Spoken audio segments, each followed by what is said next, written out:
ಪ್ರಿಯರೇ, ದಿನದ ಬದುಕಿಗೊಂದು ಕ್ರಿಸ್ತನ ಈ ದನಿ ನಮ್ಮೆಲ್ಲರಿಗೂ ಪ್ರೇರಣೆ ಆಗಲಿ.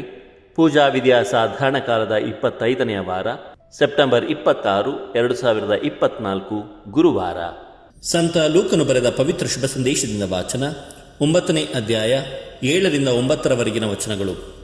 ಆ ಕಾಲದಲ್ಲಿ ನಡೆಯುತ್ತಿದ್ದ ಎಲ್ಲ ಸಂಗತಿಗಳು ಸಾಮಂತ ರಾಜ ಹೆರೋದನ ಕಿವಿಗೆ ಬಿದ್ದುವು. ಅವನ ಮನಸ್ಸು ಕಳವಳಗೊಂಡಿತು. ಏಕೆಂದರೆ ಯೋವಾನನು ಮರಳಿ ಜೀವಂತನಾಗಿ ಎದ್ದಿದ್ದಾನೆ ಎಂದು ಕೆಲವರು, ಎಲಿಯನು ಪುನಃ ಕಾಣಿಸಿಕೊಂಡಿದ್ದಾನೆ ಎಂದು ಇನ್ನೂ ಕೆಲವರು, ಪ್ರಾಚೀನ ಪ್ರವಾದಿಗಳಲ್ಲಿ ಒಬ್ಬನು ಮರಳಿ ಜೀವಂತನಾಗಿದ್ದಾನೆ ಎಂದು ಮತ್ತೆ ಕೆಲವರು ಹೇಳುತ್ತಿದ್ದರು. ಹೆರೋದನಾದರೋ, ಯೋವಾನನೇ, ಅವನನ್ನು ನಾನೇ ಶಿರಚ್ಛೇದನ ಮಾಡಿಸಿದನಲ್ಲ, ಮತ್ತೆ ಇವನಾರು, ಇವನ ಬಗ್ಗೆ ಇಂಥ ವಿಷಯಗಳನ್ನೆಲ್ಲ ಕೇಳುತ್ತಾ ಇರುವೆನಲ್ಲ ಎಂದುಕೊಂಡು ಯೇಸುವನ್ನು ನೋಡಲು ಅವಕಾಶ ಹುಡುಕುತ್ತಿದ್ದನು.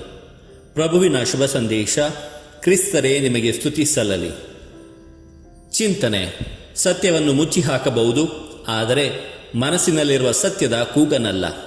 ಪ್ರಭು ಯೇಸು ಕ್ರಿಸ್ತರಲ್ಲಿ ಆತ್ಮೀಯರೇ, ಯೇಸುವಿನ ಅದ್ಭುತ ಕಾರ್ಯಗಳು, ಸೂಚಕ ಕಾರ್ಯಗಳು ಮತ್ತು ಪ್ರವಾದನ ಕಾರ್ಯಗಳನ್ನು ಕೇಳಿದ ಹೆರೋದರಸ ಕಳವಳಗೊಳ್ಳುತ್ತಾನೆ. ತನ್ನ ಸೋದರ ಫಿಲಿಪ್ಪನ ಹೆಂಡತಿಯನ್ನು ಇಟ್ಟುಕೊಂಡು ಅದನ್ನು ವಿರೋಧಿಸಿದ ಪ್ರವಾದಿ ಸ್ನಾನಿಕ ಯೋವಾನರನ್ನು ಕೊಂದು ಹಾಕಿಸಿದ ನೀಚನಿವನು.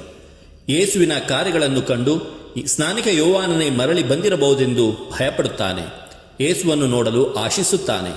ಯಾವಾಗ ಮನುಷ್ಯ ತಪ್ಪು ಮಾಡುತ್ತಾನೆ, ಆಗ ಆತನ ಮನಸ್ಸಿನಲ್ಲಿ ತಪ್ಪಿನ ಪ್ರಜ್ಞೆ ಯಾವಾಗಲೂ ಕಾಡುತ್ತಿರುತ್ತದೆ. ಆದ್ದರಿಂದ ಒಳ್ಳೆಯವರಾಗಿ ಬಾಳಬೇಕು, ಸ್ವರ್ಗವನ್ನು ಪಡೆಯಬೇಕು, ಸತ್ಯವನ್ನು ಮುಚ್ಚಿ ಹಾಕಬಹುದು, ಆದರೆ ಮನಸ್ಸಿನಲ್ಲಿರುವ ಸತ್ಯದ ಕೂಗನಲ್ಲ. ಸಂತರ ಸ್ಮರಣೆ. ಇಂದು ಸಂತರುಗಳಾದ ಕಾಸ್ಮಸ್ ಮತ್ತು ಡೇಮಿಯನ್ ರವರ ಸ್ಮರಣೆ. ಇವರ ಕಾಲಾವಧಿ ಸುಮಾರು ಕ್ರಿಸ್ತಶಕ 303. ಅರೇಬಿಯಾ ಮೂಲದ ಈ ಇಬ್ಬರು ಕ್ರೈಸ್ತ ಅವಳಿ ಸಹೋದರರು ವೃತ್ತಿಯಲ್ಲಿ ವೈದ್ಯರಾಗಿದ್ದರು. ಬಡ ರೋಗಿಗಳಿಗೆ ಉಚಿತವಾಗಿ ತಮ್ಮ ಅಮೂಲ್ಯ ಸೇವೆಯನ್ನು ಸಲ್ಲಿಸುತ್ತಿದ್ದರು. ಆದುದರಿಂದ ಸಿಸಿಲಿಯಾದ ಜನರು ಇವರನ್ನು ನಾಣ್ಯವಿಲ್ಲದವರು, ಬಿಡುಗಾಸಿಲ್ಲದವರು ಎಂದೇ ಕರೆಯುತ್ತಿದ್ದರು. ಇವರು ತಮ್ಮಲ್ಲಿಗೆ ಬರುತ್ತಿದ್ದ ರೋಗಿಗಳಿಗೆ ಆತ್ಮಿಕ ರೋಗ ನಿವಾರಣೆಯನ್ನು ಮಾಡುತ್ತಿದ್ದರು. ಚಕ್ರವರ್ತಿ ಡಯೋಕ್ಲೇಷಿಯನ್ ಆಳ್ವಿಕೆಯಲ್ಲಿ ಇವರು ರಕ್ತ ಸಾಕ್ಷಿಗಳಾಗಿ ಮಡಿದರು. ದೇವರು ನಮ್ಮೆಲ್ಲರನ್ನು ಆಶೀರ್ವದಿಸಲಿ. ಇದು ಧ್ವನಿ ಮಾಧ್ಯಮ ಮನೆಯ ಕೊಡುಗೆ. ಧ್ವನಿ ವಂದನೆಯ ಸ್ವಾಮಿ ಶಾಂತಕುಮಾರ್ ಜೆ, ಬೆಂಗಳೂರು ಮಹಾಧರ್ಮ ಕ್ಷೇತ್ರ. ಪ್ರಿಯರೇ, ಈ ಚಾನೆಲ್ ಅನ್ನು ಸಬ್ಸ್ಕ್ರೈಬ್ ಮಾಡಿ ಪ್ರತಿದಿನ ದೇವರ ವಾಕ್ಯವನ್ನು ಆಲಿಸುತ್ತಾ ಅದನ್ನು ಇತರರೊಂದಿಗೆ ಹಂಚಿಕೊಳ್ಳಲು ನಮಗೆ ನೆರವಾಗಿರಿ.